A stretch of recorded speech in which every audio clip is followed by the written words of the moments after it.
Hello, everybody, and welcome back to the Whiskey Lounge. We had a bit of a hiatus there. We had 2 weeks where different members had different problems or we just couldn't all get together. But that's all right. We're back today.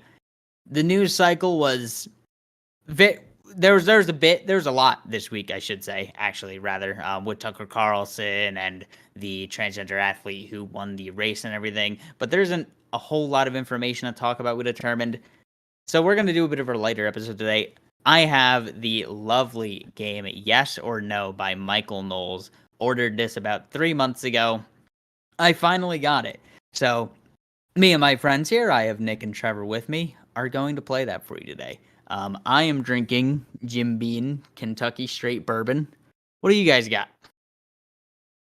Well, I have Sam Adams Boston Lager because, I can't do a whole lot of heavy drinking on work nights, but a beer or two will be perfectly fine for a night like tonight. What about you, Trevor? I've got some Kilburn Irish whiskey. Can never go wrong. Excellent. Excellent choices. As you can see, me and Trevor are men of taste, and Nick is a degenerate. Alrighty. So, I will allow Nick to start. Please read off your first card, and you gentlemen remember how I explained the game to you, correct? Where you're gonna have to, well, how we're gonna do it is the person who reads is gonna read the question off or the prompt off, and me and the two other people, rather this time being me and Trevor, are gonna say what we think they would say and discuss from there. Yep. Okay. Yep. And the way I did this with Necro was I just typed it in the Discord channel. If you guys click the chat for the actual voice channel itself, you can see it, and we'll just do it there to keep it fluent. All right.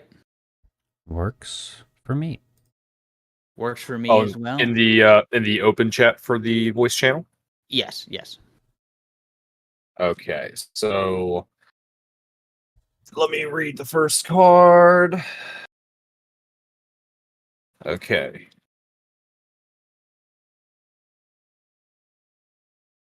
You don't need to type it. You can just read the Oh, card. okay. We're Okay. gonna I'm sorry. we're gonna type our sorry. yes or no, just so we have it. But you don't need to type the card. Go on, please read.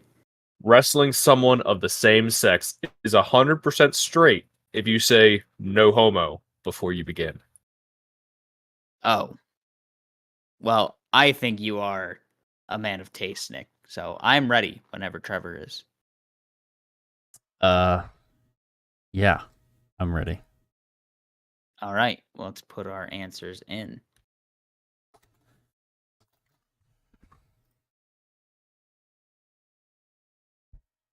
So both of you chose different answers. Indeed. So little bit of a backstory. I used to wrestle when I was in middle school and early high school. So it is 100% straight. Absolutely. As long as you say no homo, Said no homo. beforehand. Do you disagree, Trevor? Do you think it's gay? Can you repeat the question? I might have heard it wrong. Okay. Wrestling someone of the same sex is 100% straight if you say, quote, no homo, end quote, before you begin. Okay, I thought wrestling someone was an innuendo for something else. I'm gonna be real with you. You have a dirty mind, my friend. So how this would work now is you, Trevor, would have to drink. The way he put it in one episode, Michael Knowles put it, is when you lose, you have to drink. When you are correct, you get to drink.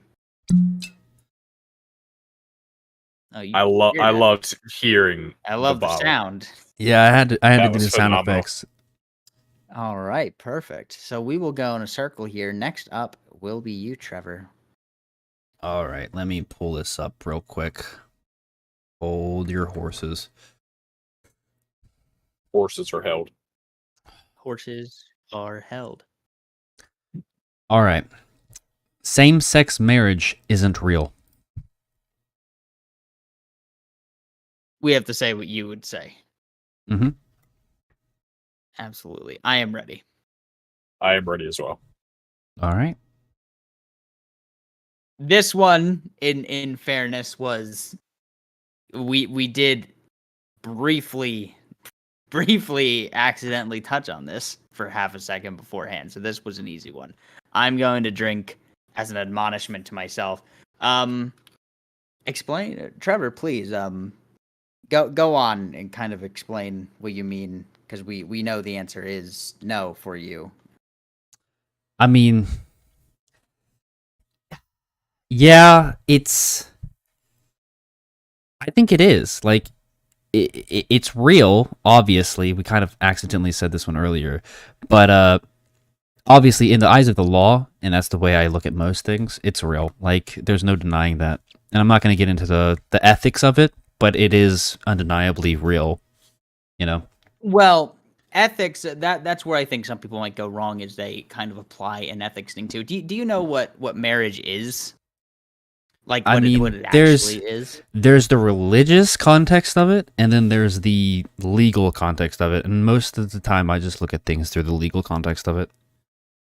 Well, that's where it becomes iffy. I would say it absolutely doesn't exist, because marriage is an inherently Christian concept. It is an inherently Christian concept of matrimony between a man and a woman. Now, I do say, in fairness, where if you're gonna have a system where there are benefits to getting married within that system, you can't necessarily bar people from getting married, but that's another argument of it shouldn't even be within the system. Either that or just call it something else. Like, marriage itself, what marriage is, it is between a man and a woman.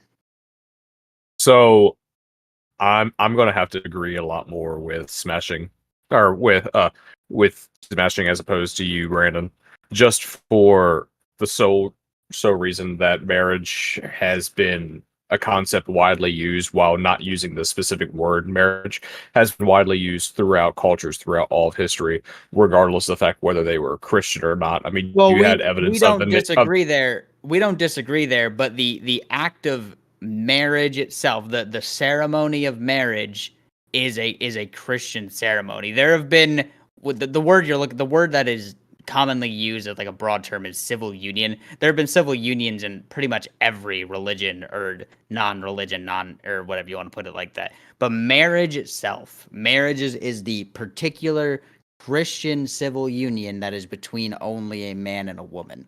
I'm not disagreeing that people have always had marriages. People have always had marriages, but they were called something different. But I mean, if you're arguing semantics at that point, Well, you it's not can't just. That's It reality. is semantics. Marriage is for a Christian ceremony between a man and a woman. It cannot exist outside of that. There have been civil unions, but the ceremony that is marriage is what we use. The common Christian ceremony is what we use as the basis, and that's where the problem lies. Is marriage is between man and woman. It's not whatever abstract concept is familiar and similar to it in some sect of paganism. They still had quote unquote marriages. They still had their own type of unions, but the ceremonies themselves are different. I mean, even between Judaism and Christianity, the marriage ceremonies are different, and those religions are just very similar. It's not semantics to say that marriage is the Christian concept between man and woman. My whole argument with this is, it's always the same thing. Like I say, if there's going to be a legal precedent or something that makes it so that you can get benefits from doing it, you can't bar these people, but you can't use the word marriage, because I don't like to say it like this, but technically this is the reality, is that belongs to Christians, and you can't just get rid of that Christian ceremony and make it into anything you want to make it into when it is something particular. I will say the first recorded evidence of marriage ceremonies come 2350 BC, before the Bible. Yes, but you're avoiding what I said, is that marriage itself is a Christian ceremony. There have been ceremonies like it throughout all of history, of course. I'm not denying that. But marriage itself, the word itself as well, it mostly it comes down to the terminology you use, and the terminology you use is very important, because if you use the term marriage, which is the Christian term used for it, well, then you have a problem there when you start to make it, well, we could do anything with this now. It's kind of like, you bake the cake, don't bake the cake, that type of deal. Civil unions themselves have existed throughout all of human history before the concept of Christianity, Judaism, or anything like that existed. But marriage itself, marriage meaning the word for the Christian ceremony. I know nowadays it's a little hard because with postmodernism, everything is a marriage, but really it isn't. It is not between. I get what man you're and man saying. and You woman. have to, Yeah. if you define it exclusively as the Christian idea of marriage, yes. But I think that we've kind of evolved to the point where marriage means more than one thing, as often several words do mean more than one thing. And don't think that you can exclusify it without specifying that it exclusively means Christian marriage. Maybe you don't completely understand or maybe you do. The word, it all comes down to the word is where I see a lot of people try to argue this. Some people try to argue where they do get a little too far, but really it does mostly just come down to the word. If you're going to use the word marriage, you have to stay within the traditional sense of marriage, or else it's the bake the cake thing where do these people really have this freedom? Or that might not be a good way to put it. Yes, because there's all these situations where you have it where now they legalize gay marriage, and it's a priest can't say that they're not going to marry a man and a man. They're not allowed to. It's like the bake the cake situation. That's where the big problem comes in. Is this concept it's been completely blown out of the water. Like marriage isn't the word they should have used. I get what you're saying, but there isn't another real term for it, because even matrimony is the ceremony or whatever of marriage. Like civil union, it's just become synonymous. Civil union has been used. Civil union has been used by a lot of people. I mean, I know there's actually a quote that libs like to use a lot against Trump, but they only use half the quote where they say where he says gay people should not be allowed to get married, but his next sentence is, but they should entitle the right to a civil union. Civil union is the word that's commonly used because it is a more broad word where you don't need to get into calling it whatever the pagans called it. I don't know, to be honest, or calling it marriage, what the Christians and I believe even Jewish people call it.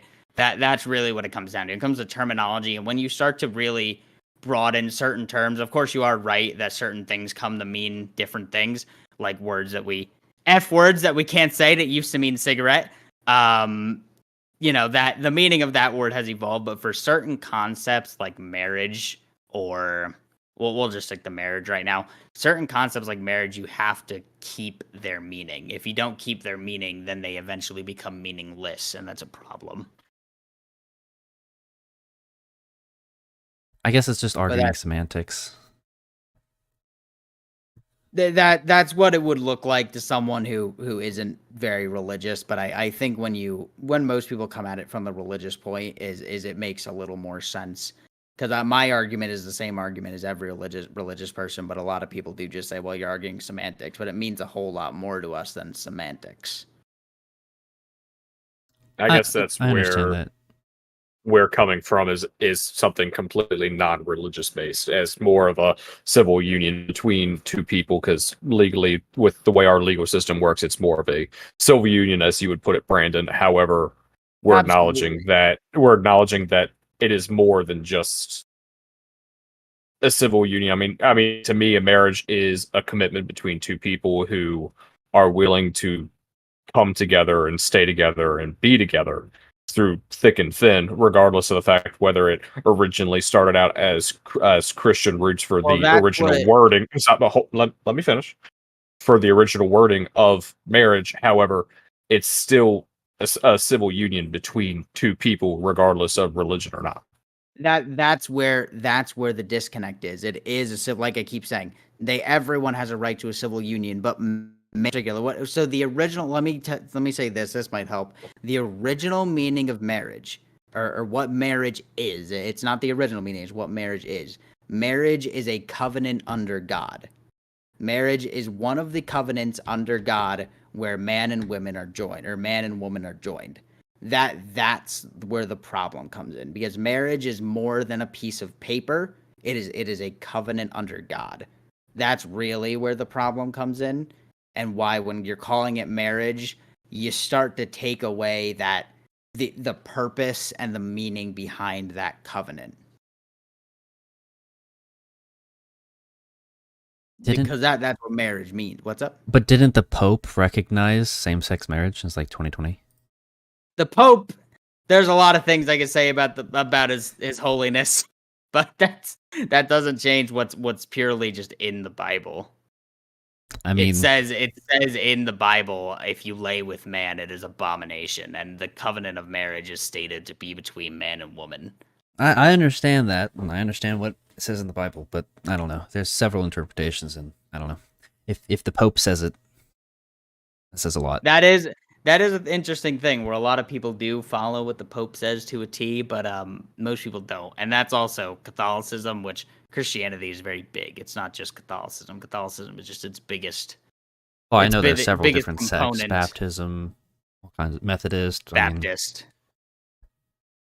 Baptist, Methodist, all that. All those. Shit, I forgot the word. Holy shit.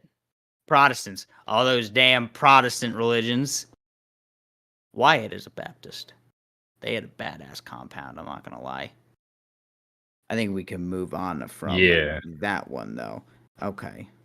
What do I have in front of me here? Art should be beautiful. I'll give you a moment to think about that. What would I say? How do I feel about art? I'm ready. How does little old me feel about Yeah, I'm ready. Go ahead. On the same page there. Incorrect. What? You are both grossly incorrect. This man is not Explain a yourself. lover of Van Gogh. It's saying art should be beautiful. My answer still stands. I heard what you said. I was talking to Trevor. Yeah, so art should be beautiful. It's really that simple. I mean, you have all of this. Look at all of this modern art nowadays, where it's all just ugly messes of essentially nothingness with such little meaning. Art is one of the many gateways to the soul. If it isn't beautiful, well then the soul isn't beautiful. I mean, you're thinking more objectively about art as opposed to it being more of a subjective nature. I would have. Go ahead. Like, I mean, yes, while the physical pen to paper art might not be considered beautiful anymore, we have evolved more so to be more for like musical arts as opposed to like sculptural arts or painting arts. It's been more, at least around in the area that I'm around, it is more music as opposed to the arts as in like physical music should also be beautiful. That's why rap isn't music. It is awful slam poetry. But that is your opinion. That is not that. Well, like I said, art is very subjective. Yeah, that's what we're trying to determine. The only reason why I said no, and I would have figured he recognized like harsh realism from like way back, which goes back like centuries, and even back then it wasn't meant to be beautiful. Like, I mean, Van Gogh, while it is in its own right beautiful, a lot of elements of it could be construed as like not being beautiful, and several other realism arts, like artists back then. Forget specific names. I can't think of specific names, but harsh realism. What do you mean by not realistic? No. Harsh realism. He's abstractionist. He's abstractionist, right? Yeah. But he viewed things and he often made them more dramatized. And especially the one that I'm thinking of is a painting of a cafe, I think in France or something like that. And it's just like very dark and that kind of thing.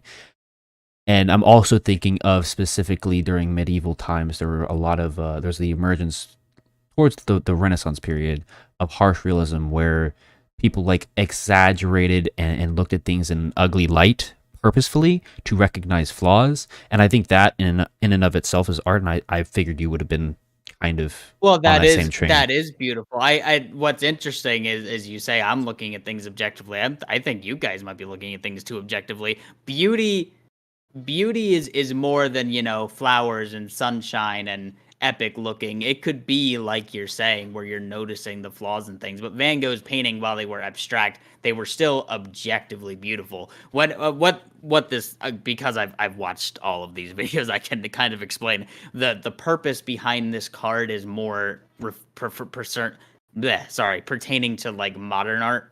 How modern art is very meaningless. At least that's also the way I read it as well. How modern art is very meaningless.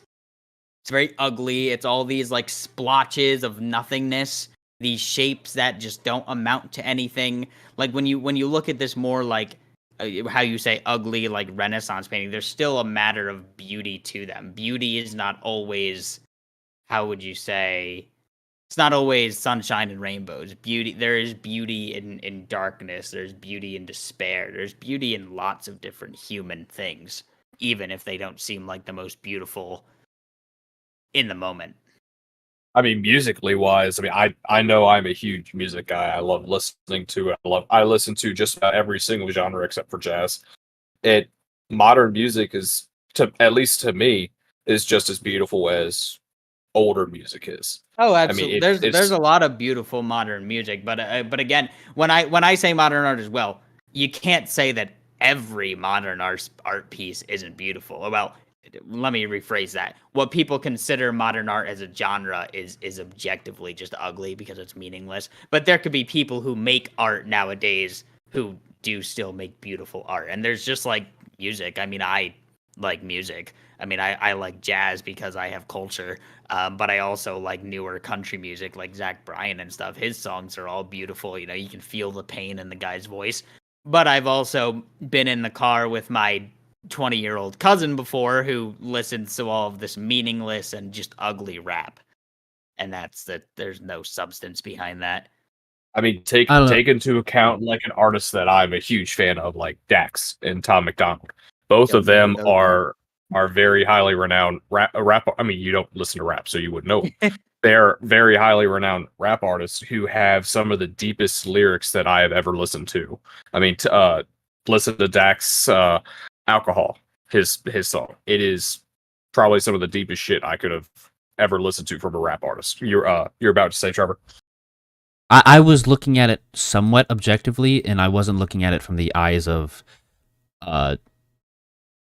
past art versus modern art, because I mean, that's a whole different subject to go into, how modern art has kind of devolved. And while there's still good modern art, it's a lot of the mainstream stuff isn't that. I mean, but I think that's kind of always been the case. Oftentimes, artists of their day were not heavily recognized. They were only recognized after their deaths, and that's kind of the tragedy of many artists. But I was looking at it through the vein of objective beauty, yes. So to say that like a beautiful picture versus a quote-unquote ugly picture, both can still be art. And that's the way that I was viewing it. Yeah, no, I get what you're saying there, and I don't like rap, and I do think it is a form of advanced slam poetry. I do, of course, know though there are some deeper rap artists out there. You know, in my wayward youth, I did listen to a smidge of Hopsin and Tech Nine at certain moments, and those were very. Maybe I wouldn't call them good nowadays, but they were very deep songs. There was substance to them. There was something to them. They were beautiful in their own right. Rather than most of this rap. Well, you can in terms of rap, I guess you can put it, there's rap and there's mumble rap. Then there's beauty to some rap and there's no beauty to any mumble rap. To put it in those words, that might make more sense for you. I can live with that. Fair enough. Anyway, please, Nick, go on to your turn again. It's okay. This is my next card. It's okay to transition if you are over 18. I have to say what you would say. Yes, so I have faith in you. I'm ready when Oh, well, then we're gonna be differing, but I kind of expected that. I'm ready. I'm ready. All right. Let's go.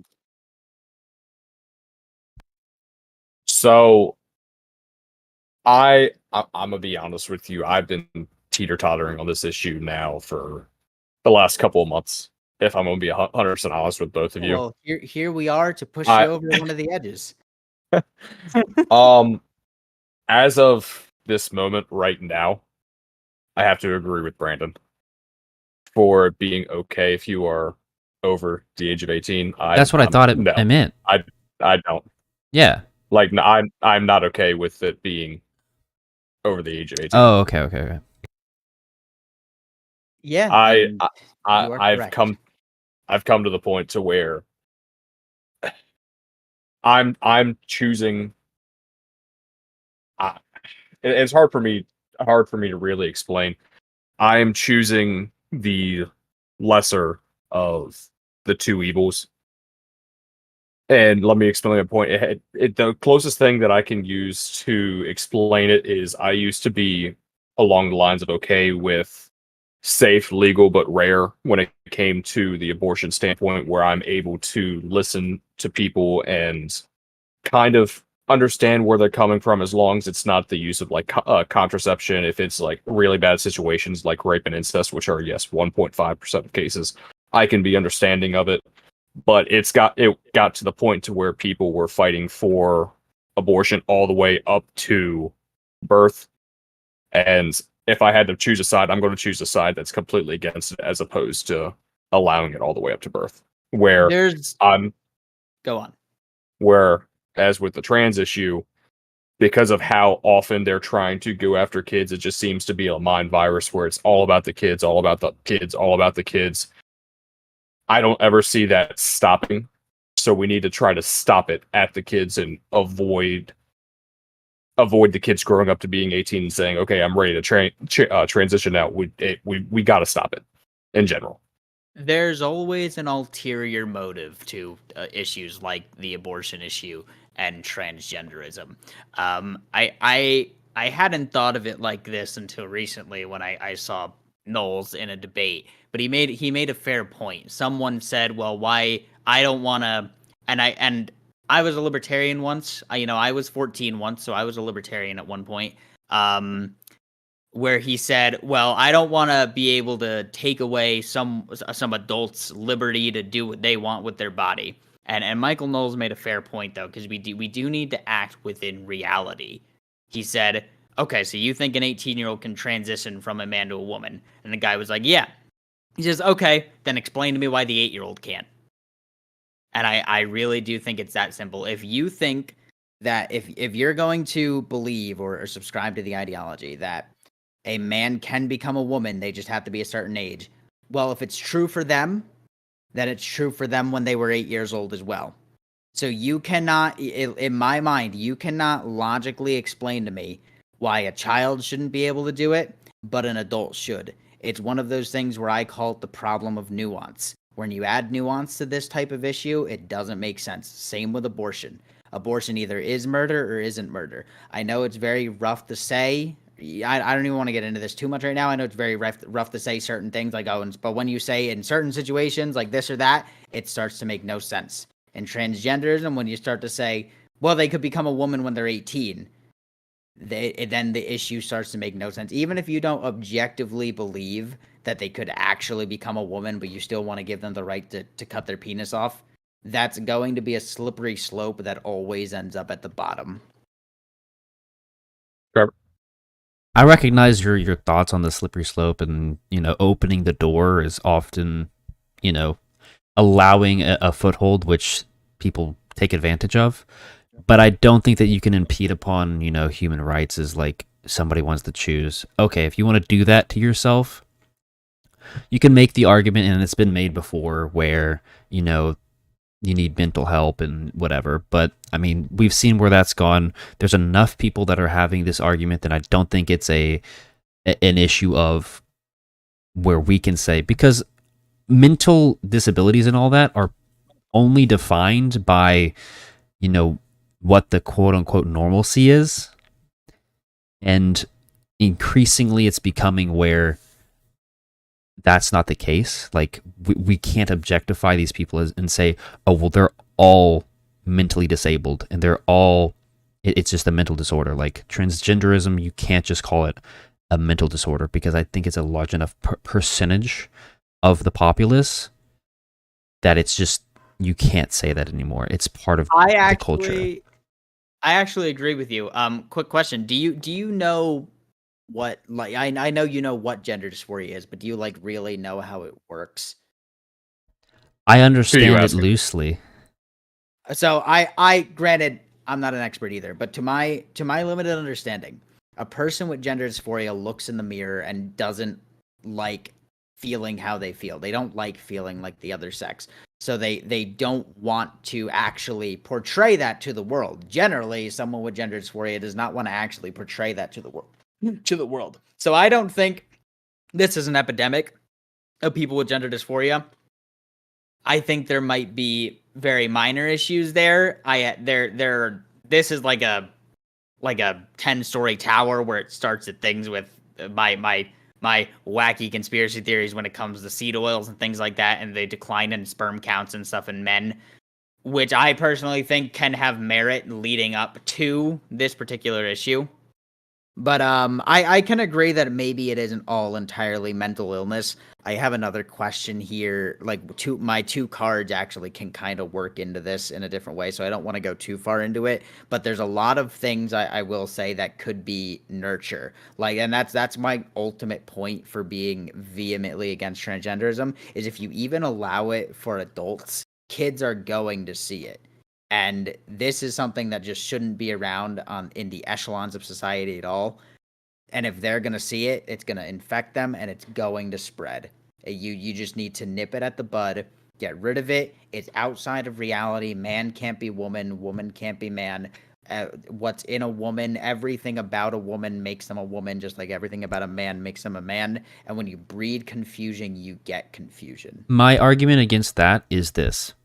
Do children see criminals? Do they know criminals exist? Yes. Okay. Are all children criminals? No, but all children aren't transgender either. That's what I'm saying. Like, there are certain cultures, and that's been evidenced, I'm not going to go too far into it, where it is very clear that nurture has a large effect on children. That is undeniable. And when they're around something, either it be crime or transgenderism, they're going to be influenced by it. I'm not denying that. What I am going to say about it, though, is it should be a protected right if it's what somebody wants to do. Children should be protected. And if you have a good family household and you're teaching your children moral and ethical things, even if they're seeing somebody on the street who they are confused about and don't really recognize, I don't think that they're going to be impacted to the degree that you might construe it and think that they would be.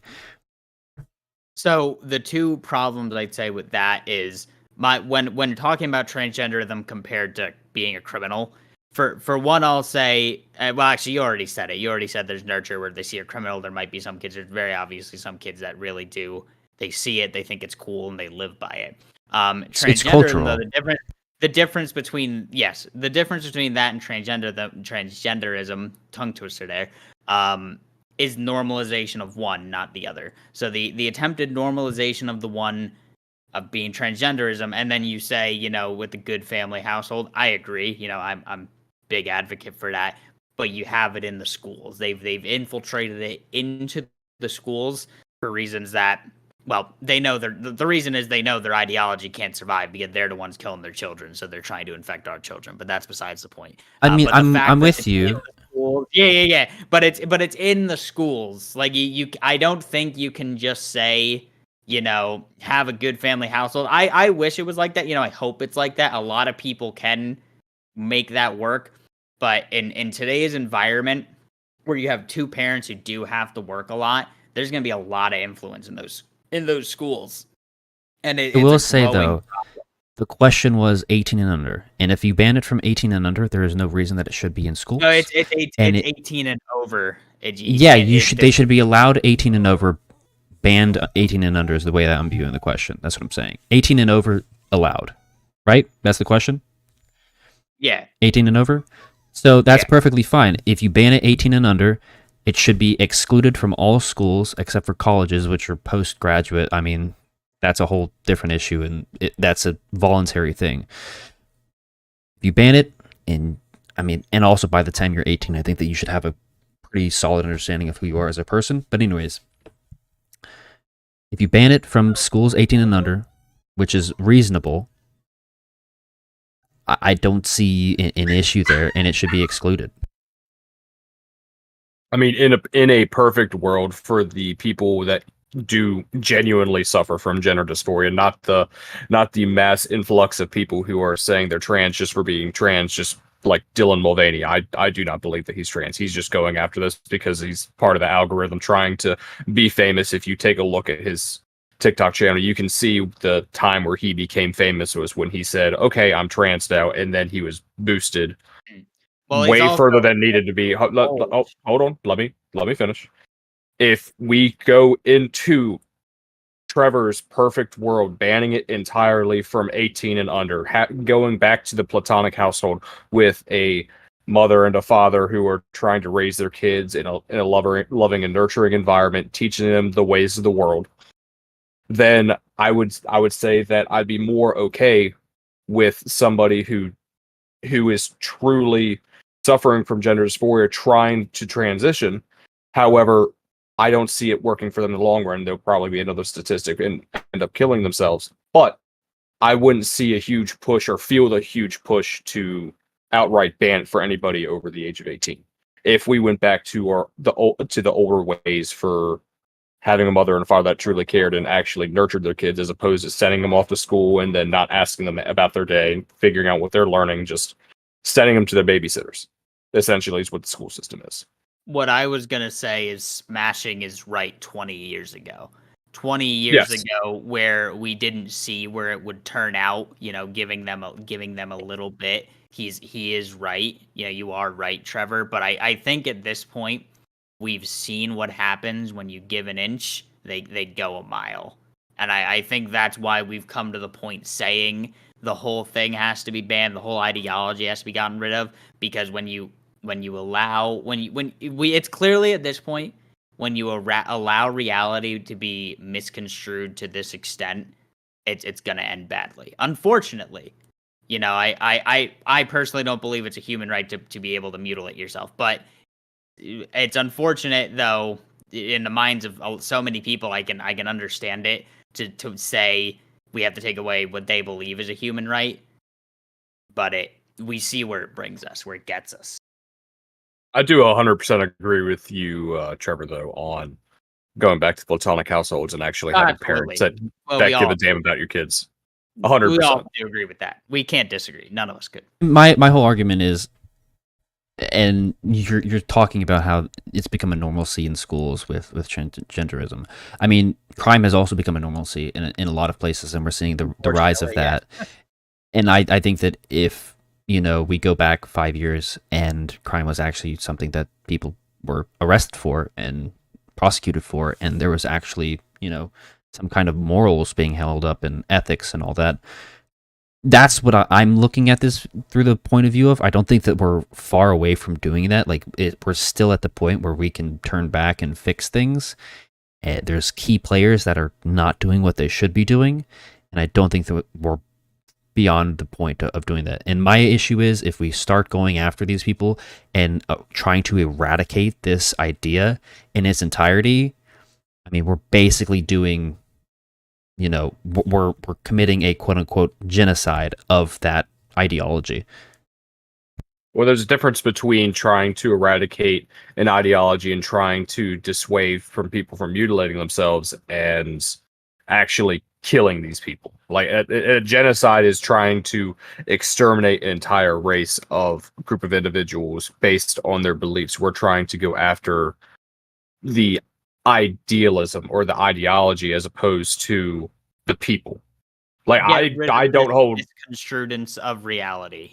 I don't have any issue with your everyday person. I can sit down and I can talk to people who disagree with me on a lot of things, how I talk to you guys all the time, and not think ill of their character, of their person until they deem otherwise for me.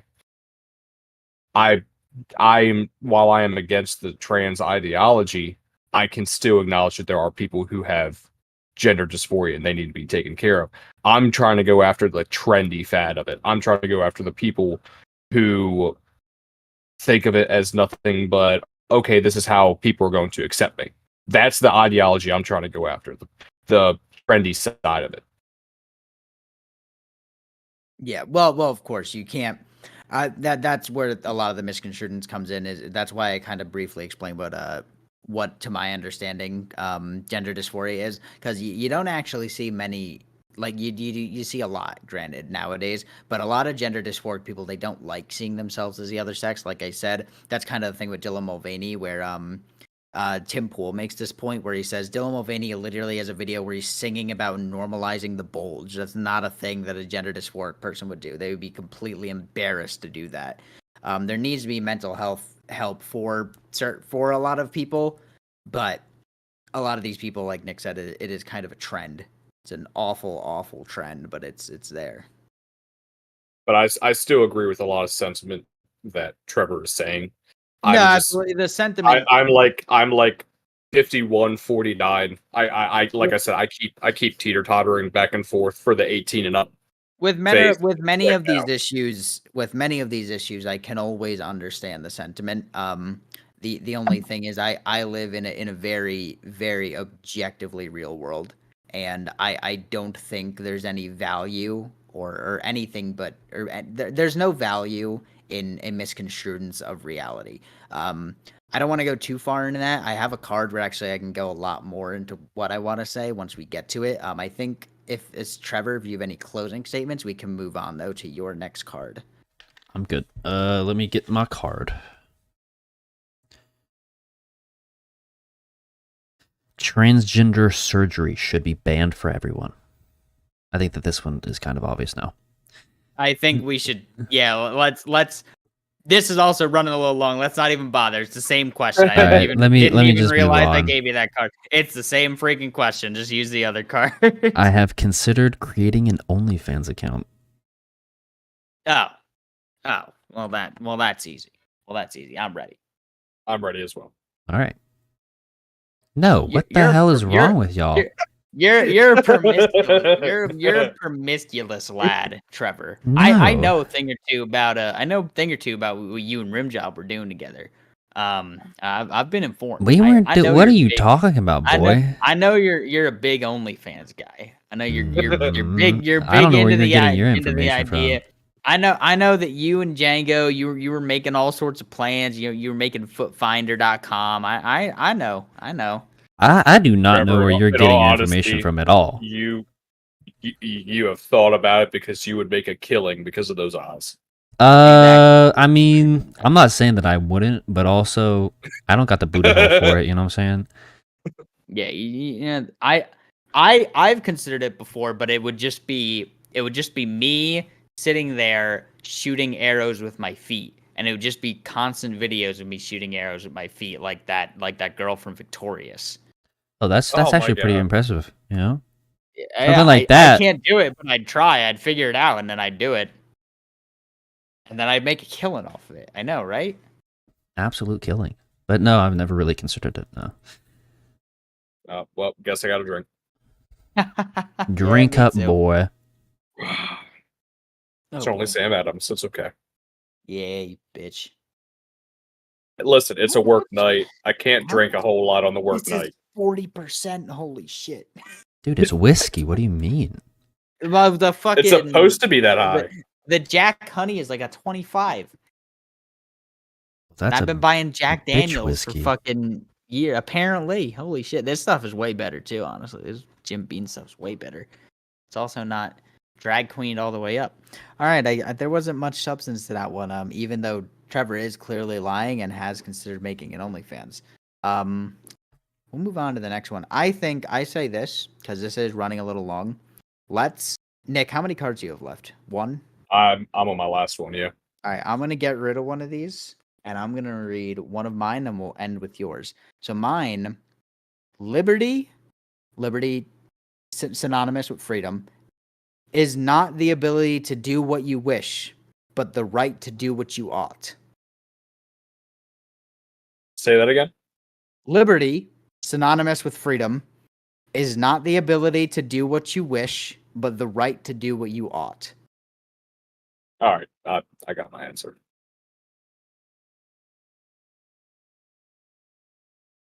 Please, I'm whenever set. you're ready. I'm set as Please, well. reveal yourselves. You are both correct. Yeah, I know you. Freedom has never meant liberty. Freedom synonymous. Liberty has never meant the ability to do whatever you want. I think that's one of the greatest lies of the modern world, is that freedom or is that liberty means absolute freedom, or that all freedom is absolute. I think that is a gigantic lie. Freedom or liberty is the ability to interpret right and wrong and do what you ought to do, or the right to do what you ought to do. I mean, yes, but it's also the, freedom to pursue happiness, as is stated in the Constitution.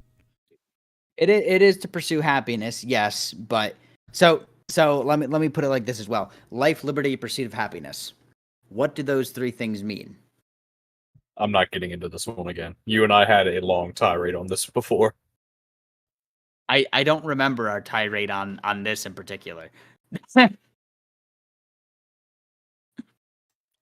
It's your turn. It's your turn, Trevor. What does that mean?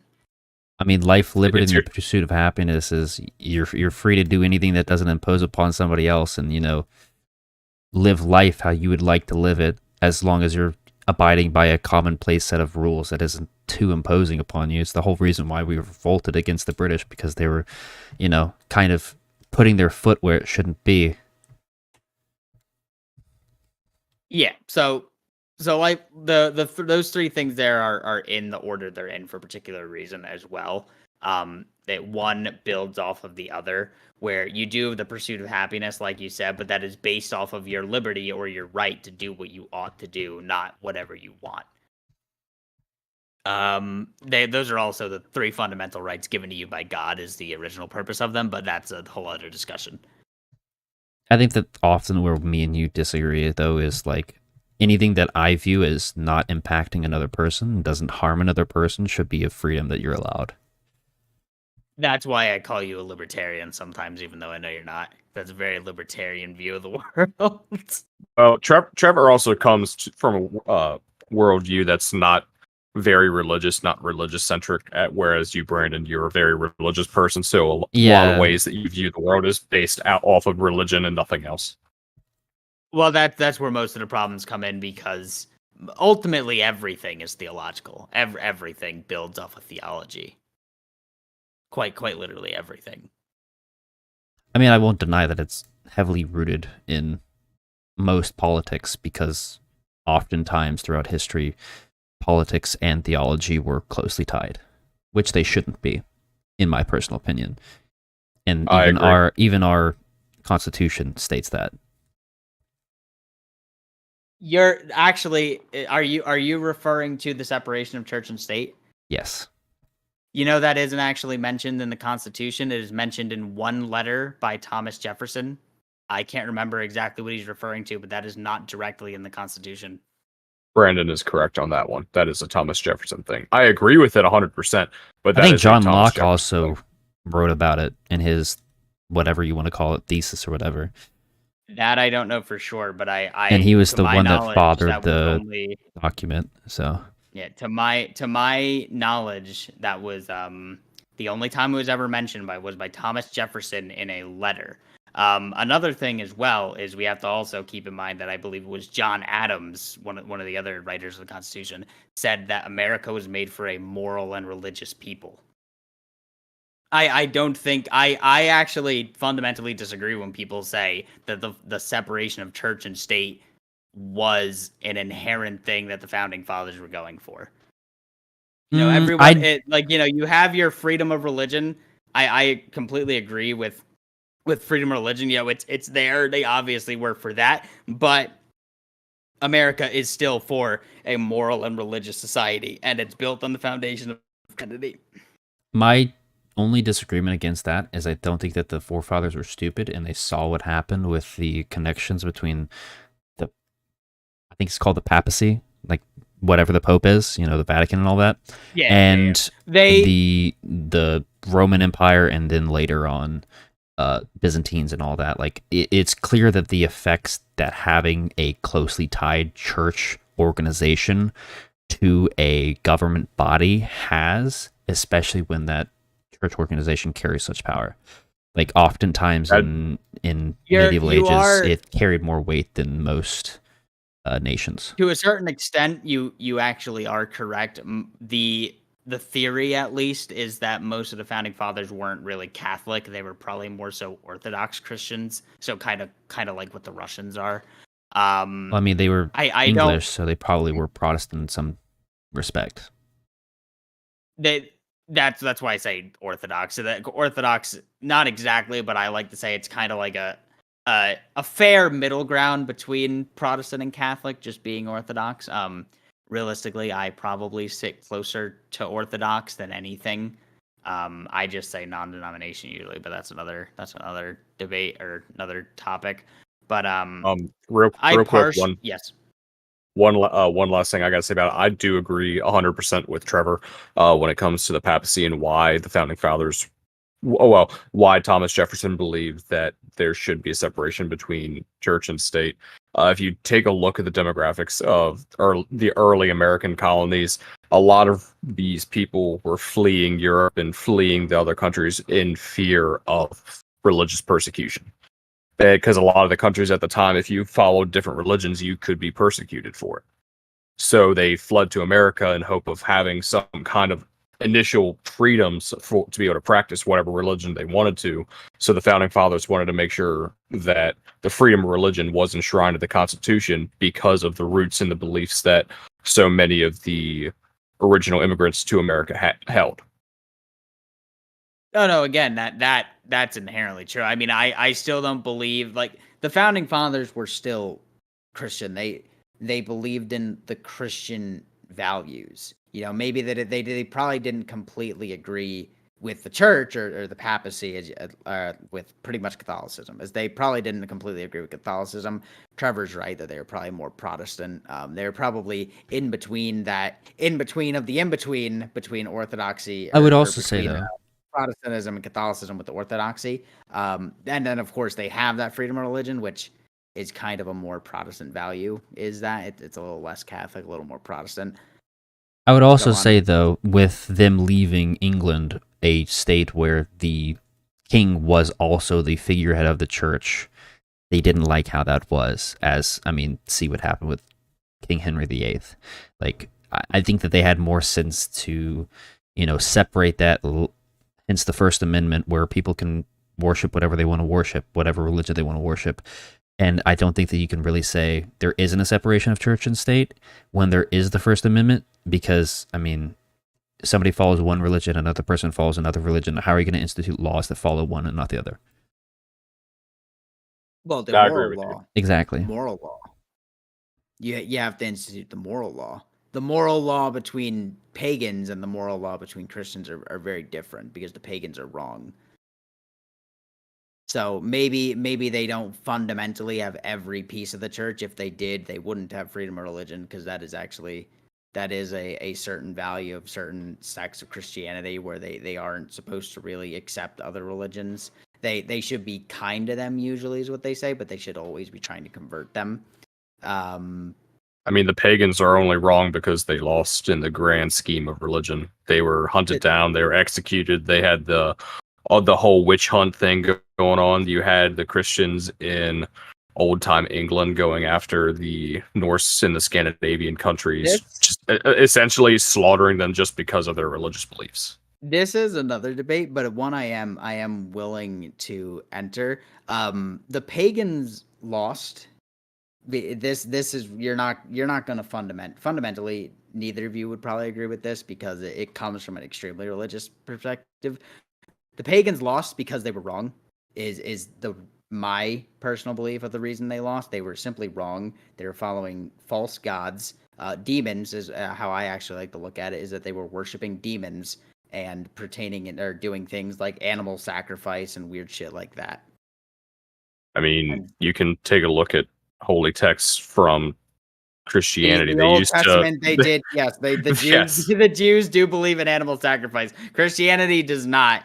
Judaism does. That's why it's in the Old Testament, not in the New Testament.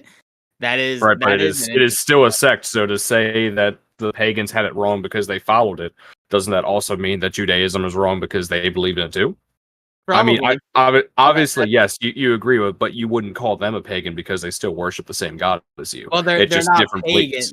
They're not pagans. They're wrong with that one thing. So one of the fundamental teachings of Jesus was, what if some of the things you knew were wrong? And that's where you kind of get into the whole Christianity thing coming about. They weren't pagans, the Jews, but they definitely pertained in some not so ideal practices. Immoral isn't maybe the right word for them. Strange is probably just the right word. You can't really call them immoral because the soul of an animal is a little different than the soul of a person. That's again a whole other theological debate that I could get into. You might No, much not about not it. not tonight. You won't care much about it. It's nothing really with any substance unless you're interested in the greater theology of certain things. But it is something I can discuss.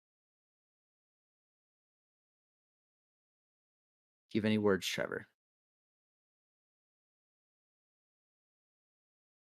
I think Trevor died. Trevor is dead. Fair enough. Trevor. What is?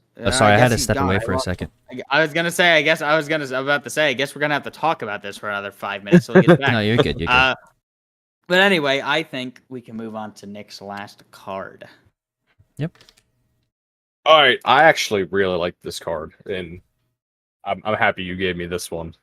The trans ideology is more dangerous than critical race theory. The trans ideology is more what than the Trans ideology is more dangerous than critical race theory. That I got to think about for a minute, unironically, on what you would say. I think I have. I think I have it, but I don't know. Trevor, you surprised me once before, so I'm pretty sure you're going to be correct on this one, Trevor.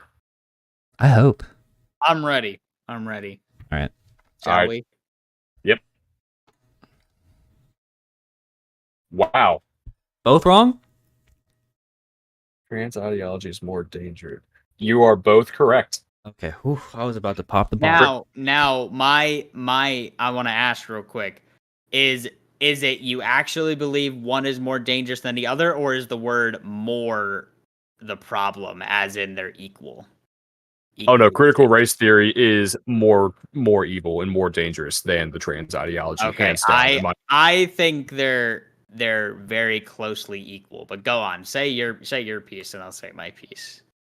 Critical race theory is a lot more dangerous, in my opinion, than the trans ideology, just because everything can fall under critical race theory.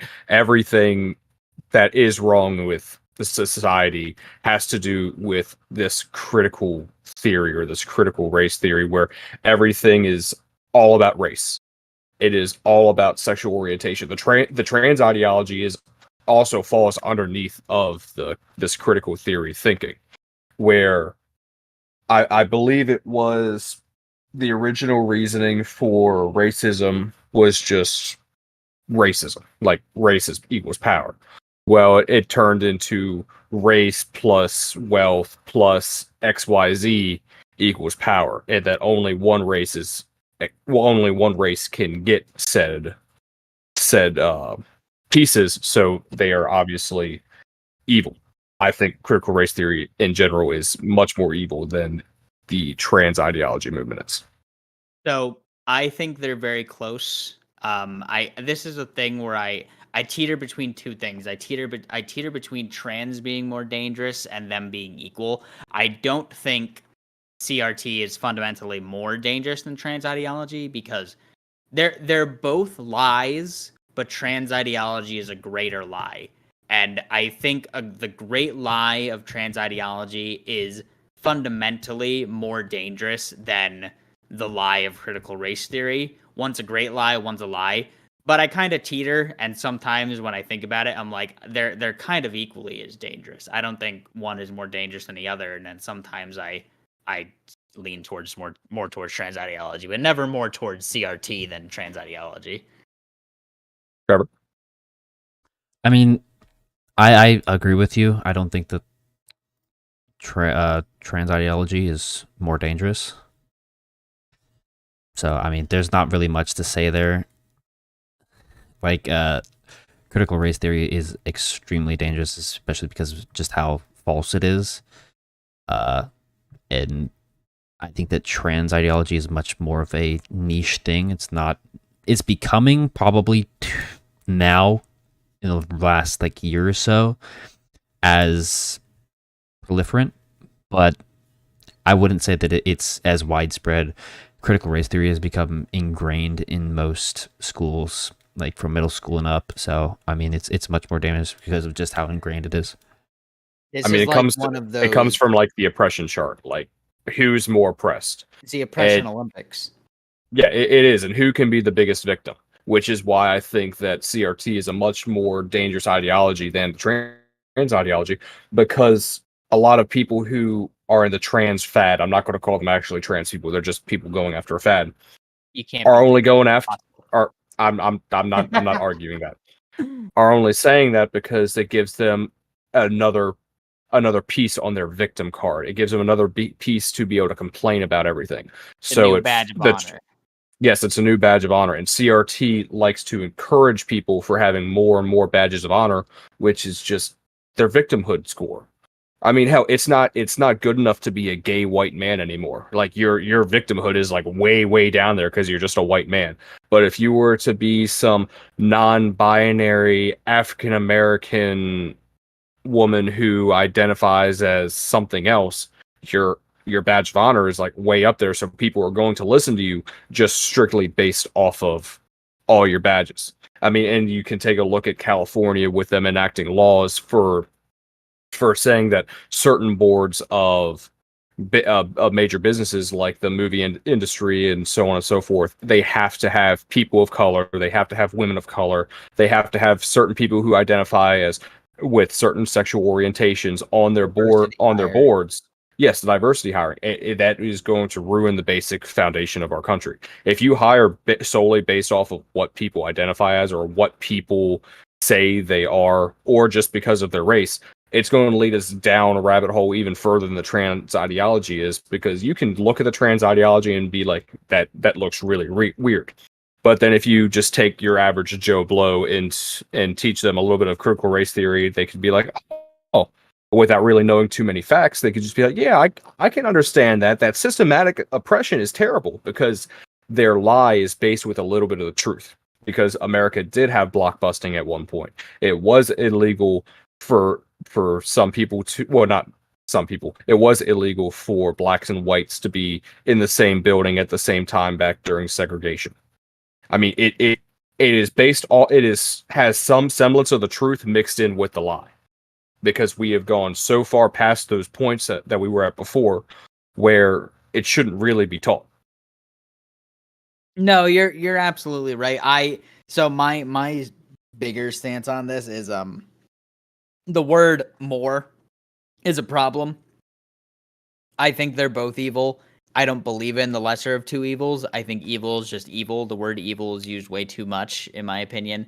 They're both evil. They're both very bad. I think if you're looking at it as of right now, like this very second, I get what Trevor's saying, where he says the critical race theory is a lot more ingrained and stuff, but he also does say at the same time, or he admits, he's like, well, but transgenderism is growing higher. When I say transgenderism is sort of more dangerous, again, I teeter on that. I look at it in the long game. Critical race theory, yeah, fundamentally it's evil, it's bad, it makes no sense. They're at the very least not cutting themselves up and mutilating themselves. There are people in this trans movement that are straight up mutilating themselves, and it's very weird, it's very obscure, and it can grow into a big problem. But again, both of them can grow into big problems. I think they're just both evil. I don't. When it really comes down to the nitty gritty of it, I can't put one more than the other. I think they're just equally evil, because evil is just evil. That's why I say the trans ideology is just a sect of CRT for being underneath of its umbrella. I Yeah, didn't. a I lot didn't of hear this you. No, started I can from agree. CRT. No, I can agree. Yeah. Okay, I didn't hear you say that. I mean, critical race theory kind of was the father of all victimhood. Yeah. I mean, Yep. there's not to say that there was not racism in America. There was. And that's why it's so easy to proliferate it, because like you're saying, Nick, it is putting a little bit of the truth. I mean, more than a little bit. Like, its basis is in truth, and then it's just spreading opinions on top of that and stating that, oh, there's still prolific racism. Like, you go on the street, you're not going to see prolific racism nowhere near like it was in the 1960s or anything. And people want to say that it is still like that, and it is still, systematic, and people aren't getting jobs, or people are getting less paid specifically because of that. And that's just simply not the case if you look at any kind of demographics and, percentiles and all that in depth. Like, most of the reasons can be attributed more towards classism and culture and nurture than anything else. It's not a racism thing. Whereas the trans ideology is certainly growing in America. That's undeniable. But I also would look at how aggressively people have risen up, and there's being laws and all that imposed against it. And I do think that has to do with how we've seen critical race theory develop, and now we've implemented laws against that in many states, banning its use in textbooks and all that in schools. And I think that probably was the basis in why there was a more proactive approach towards handling transgenderism. But I mean, it's definitely being revolted in a kind of fended off much more than critical race theory was, especially at the beginning. And that's why I say that critical race theory is more dangerous, because it's more ingrained. And I don't think that transgenderism is going to have the chance to get as ingrained as critical race theory was. That is I agree with that you. is actually a fair point. In fairness, Michael Knowles, kind of when he said we need to eradicate transgenderism, did kind of help nip it at the bud. So that point is very fair. Well, we agreed more on that one than we might have thought we would. One of the few ones. I mean, I figured that Trevor and I broken- were going to agree a on that broken one clock 100%. Yeah. Yeah, well, a broken clock strikes right twice a day. You're not Anyway, wrong about that. I think that is it then. This has been fun, gentlemen. Yes, it Yeah, has. My dear friends. Anyway, to the rest of you, thank you for coming to this episode of the Whiskey Lounge. Remember to like, comment, and subscribe. We'll probably be doing a few videos of these with one-on-ones. I know I have a few coming out. But we'll get back to the news next week. You all have a wonderful day.